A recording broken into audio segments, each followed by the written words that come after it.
Okay, here's my prompt. I think this is surprisingly terse given that it handles 2 steps at once, but this should work pretty well. So implement image generation for the newsletter header. Visual concept model, base table pattern, image prompt, the detailed prompt for image generation, caption, a short caption describing the image, then the database fields, visualizer step, single LLM call using Gemini 2.5 Pro, load the winning candidate and business model, generate an image prompt and caption, vary the visual style based on the candidate's archetype for variety, meta trend, so there we'll use dark, techie aesthetic, glass effects, neon accents. For the friction point, we want industrial, structured look, grids, bold lines. And then for the rabbit hole, playful or abstract, soft 3D, paper cutout, or illustrated.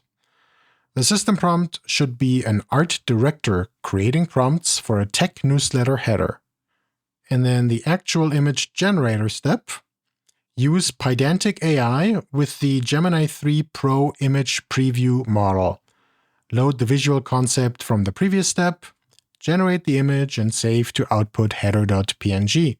Worth noting here that when I first implemented my pipeline, Pydantic AI didn't support image generation yet, at least not with Gemini, so I had to use the Gemini API directly, and that was easy enough as well.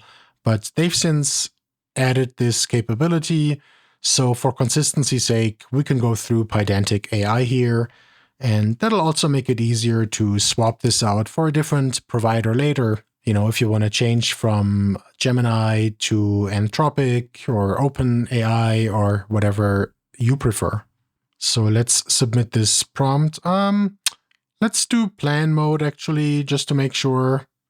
It'll probably get it right either way, but I think it might be worth looking at the plan first. Okay, so here's the plan. This one took a little while.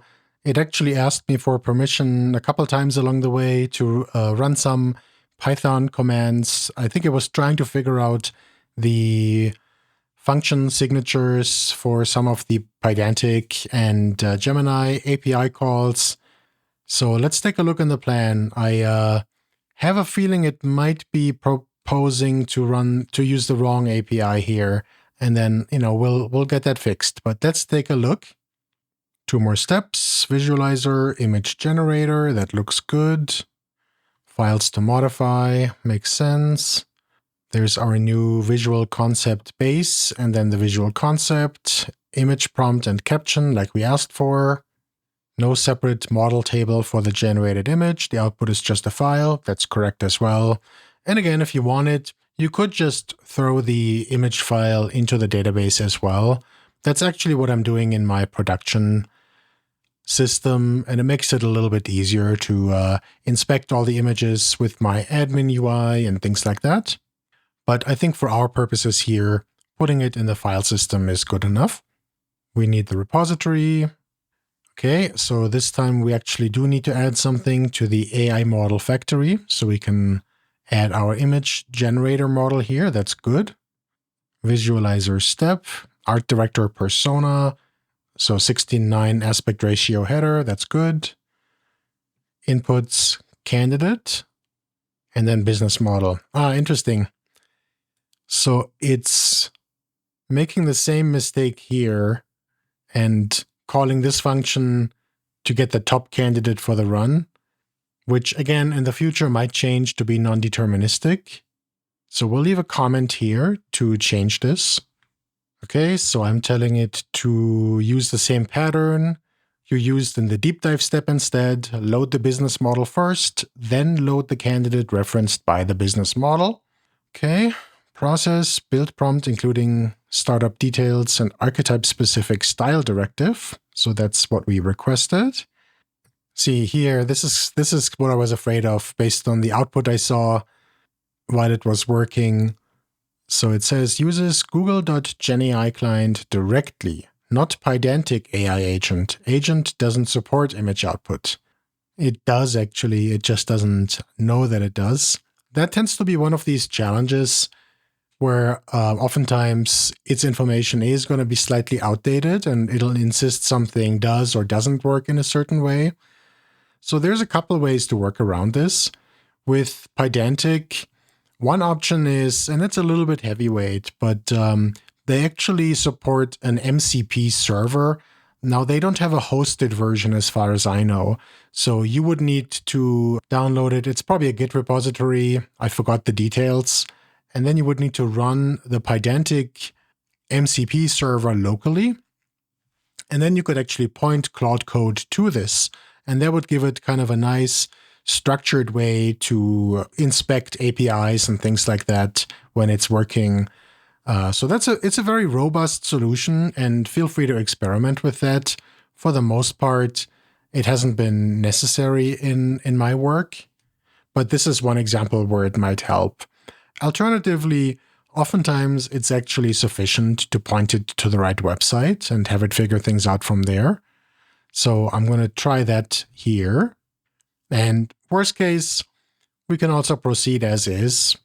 There's nothing wrong with using the Google API directly. For this step, we don't really benefit as much from Pydantic in terms of validation and so on, because we're just generating an image. But I still prefer to err on the side of consistency whenever possible. Okay, so I'm saying, actually, Pydantic AI now supports image generation, including with Google Gemini. Please refer to, and then I'm giving it this URL. Yeah, so here is the website in the Pydantic docs, image output. So there should be enough information here for Claude to figure things out. If not, we can still revert back to using Gemini directly. Okay, so let's add this comment. The rest looks good. So let's do this, send feedback, keep planning. See, so now it's asking for permission to fetch this URL.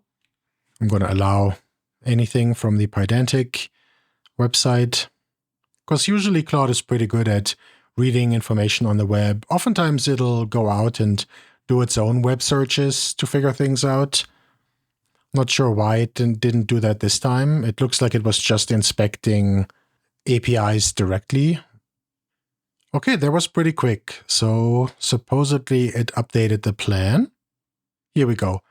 So I load inputs, load business model first, then load the candidate referenced by businessmodel.candidate ID.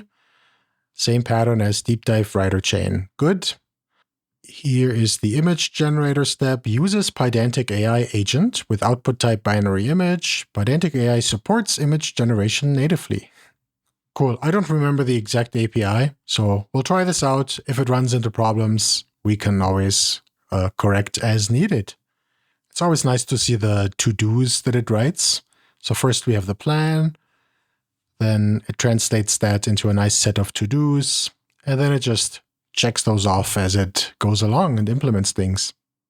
Okay, that was pretty quick. Let's see what it did. New model. Repository, AI model factory, visualizer step, image generator step, and CLI. Let's take a look here. This looks fine. This looks good. That looks good too. The model is straightforward. It's really just these two fields, plus the database stuff. AI models. All right, so it added the image model here. Looks good. Assuming that's the right API. I don't know off the top of my head if image generation uses the same Google model and then the model name, or if there's a different API for Pydantic, but we'll try it out shortly. And then we have the step. Let's open this up fully. Okay, so for the visualizer step, here's our system prompt. You are a senior art director creating image prompts for a tech startup newsletter called Idea Pipeline. Your job is to craft a detailed, evocative image generation prompt and a short caption for the newsletter header image. The image prompt should be 2 to 4 sentences describing the visual composition, style, colors, and mood. Not include any text, words, letters, or numbers in the image. This is really important, actually. be suitable for a 16:9 header image, match the visual style directive provided for the candidate's archetype, evoke the startup's theme and problem space through metaphor and symbolism. The caption should be 5 to 10 words summarizing what the image depicts. Okay, so far so good. And then we have the 3 styles themselves. So candidate archetype meta trend, visual style dark techie aesthetic, use glass morphism effects, neon accent colors, cyan, magenta, deep navy or black backgrounds, and subtle grid patterns. Think futuristic dashboard or data visualization. Then for the friction point archetype, we have a visual style that's industrial, structured look, use bold geometric grids, strong lines, muted earth tones with one accent color, orange or yellow, and a sense of mechanical precision. Think blueprint or factory floor. And then for the rabbit hole, visual style, playful or abstract, use soft 3D renders, paper cutout textures, or illustrated elements. Warm pastel palette with unexpected color pops. Think whimsical editorial illustration. All right, I like this. We'll go over some additional techniques later after we're done with the main part of the pipeline, just as an example of how else you might tune some of this to be a bit more interesting over time. But I think this is a really great starting point. There shouldn't be any surprises here. Load inputs, right? We fixed this at the plan stage. So we're loading the business model first, then getting the candidate from that, and then the prompt itself. Yeah, so there's a bunch of metadata here. Really the important thing is the style. So that sounds good as well. Now here's the image generator step. Let's see what it did here. First, we look up the visual concept.